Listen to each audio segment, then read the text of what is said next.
Gibson and Kohli coming to you with Snackable Health. Give us an update on breast density and what it means for women. How do you know if your breast is dense? And, how does that inform your follow-up? Mike, I'm so glad we're having this conversation because many of us as women, myself included, we don't know much about our breast density. And breast density basically, it looks at how much fibrous and glandular tissue you have as opposed to how much fat you have in the breast. And it's largely genetically determined. So it's not something that's really related to breast size. It's not something you can really feel and tell whether or not your breasts are dense. It's really an X-ray finding on a mammogram. How do your breasts look in terms of density? And there's a scale, A, B, C, D, A being the least dense breasts and C and D being the more dense breasts that tell us how dense our breasts are. Now, in the course of a woman's life, the density of her breast can change a little bit. There's certain factors like having children, getting older, we get a little more fat in our breast that can affect the density of our breast. But for the large part, it's fixed throughout our lifetime. So it's really important for us not just to get that mammogram, but also to know on that mammogram what our breast density is, because it can then change what other types of screening we might need. What would those kinds of changes be?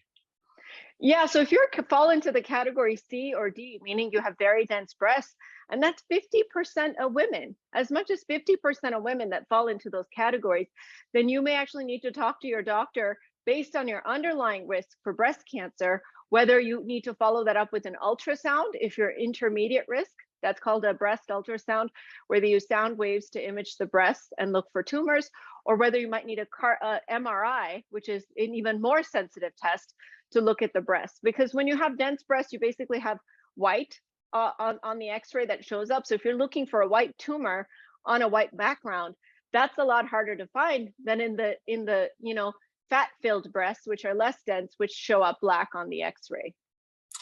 Well, Katie Couric has done a lot to promote colon cancer screening. I guess she's been talking a lot about this too. Is that right?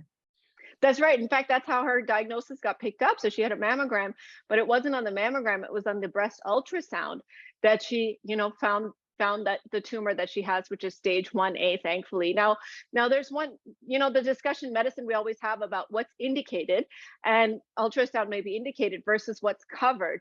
So insurance coverage continues to be a battle in most states in terms of getting ultrasounds and MRIs covered.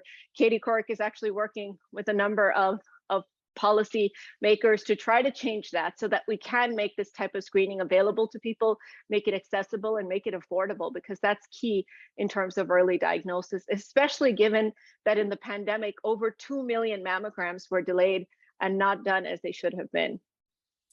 I'm so glad to hear she's doing that. I mean, we need to knock down those barriers. We don't want any greater disparities just because people can't get the imaging that they need because the traditional imaging doesn't work. Well, thanks, Pyle, for joining us. And thanks to all of you out there here from Snackable Health.